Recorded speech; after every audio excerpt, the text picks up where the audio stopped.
baie groot dankie aan die Smith Auto Group in Bloemfontein wat die lewe met 'n rede bediening help moontlik maak.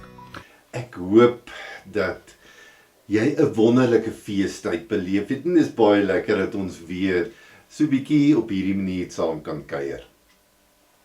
Ons gaan vir 3 weke stil staan by 'n sekere tema. En die tema is God gee lewe, maar ons moet die verantwoordelikheid moet ons ook dra. Ek wil 2 verse lees. Ek wil 2 verse na mekaar lees. Ek wil hulle as dit ware so langs mekaar neersit en dat ons 'n bietjie daaroor dink. Die eerste vers, Psalm 104, vers 30, wat sê: U gee die lewensasem en daar is lewe. En dan die bekende Johannes 10, vers 10. 'n Dief kom net steel en slag en uitroei.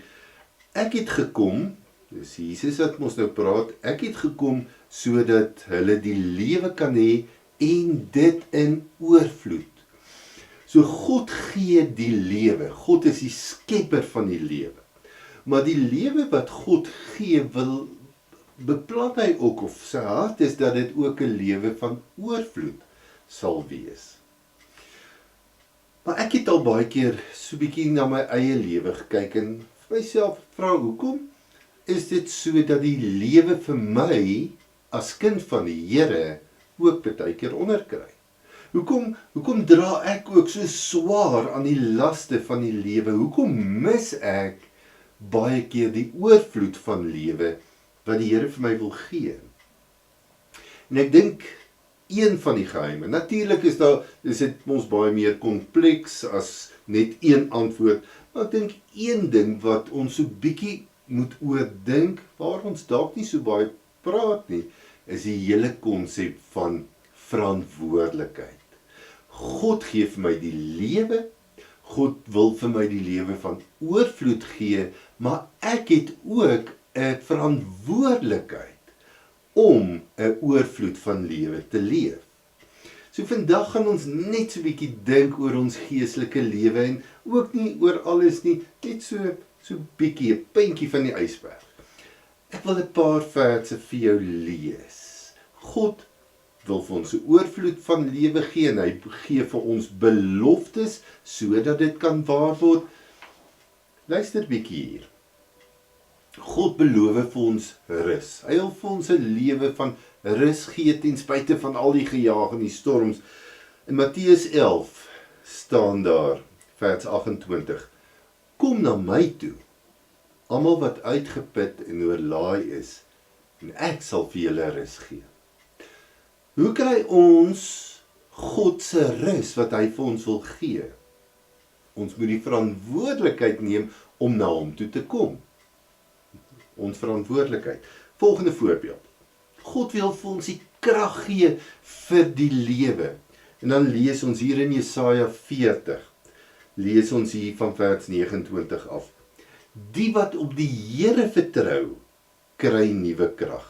Hulle vlieg met arensvlerke, hulle hardloop en word nie moeg nie, hulle loop en raak nie afgemat nie. Hoe kry ons God se krag wat hy vir ons beloof? Hier staan dit. Hulle wat op die Here vertrou, ons moet die verantwoordelikheid neem. Ons kan nie op 'n klomp ander goedheid vertrou en dan sê ons maar ons mis die oorvloed van lewe nie. Ons moet op die Here vertrou, ons moet die verantwoordelikheid vat. Nog 'n voorbeeld. Ons leef baie keer in soveel vrees. Hoor wat sê die woord hier in Spreuke 1 vers 33. Maar wie na my luister, sal veilig wees en hoef geen ramp te vrees nie. Wat moet ons doen? Ons moet die verantwoordelikheid neem om na God te luister. Dis ons verantwoordelikheid. Laaste voorbeeld.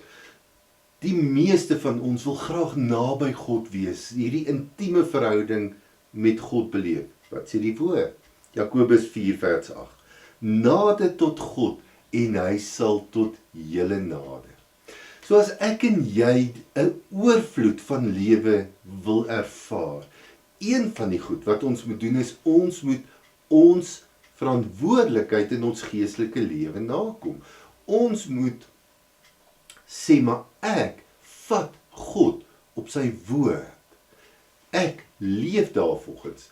God wil dit vir my gee, maar ek het die verantwoordelikheid om hom te glo en volgens sy woord te leef. Baie groot dankie aan die Smith Auto Group in Bloemfontein wat die lewe met 'n rede bediening help moontlik maak.